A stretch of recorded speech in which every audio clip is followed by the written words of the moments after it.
আসসালামু আলাইকুম সবাইকে।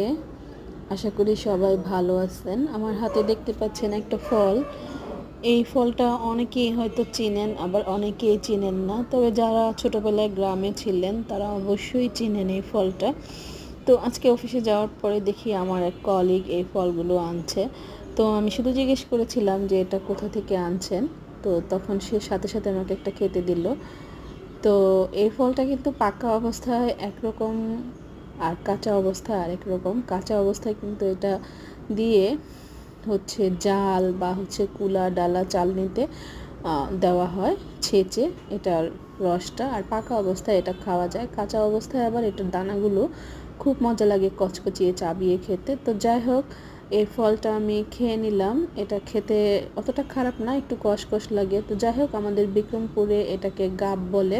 আমি এখন যেটা খাচ্ছি এটা হচ্ছে পাকা গাব। তো যারা চিনেন কমেন্ট করে জানাবেন।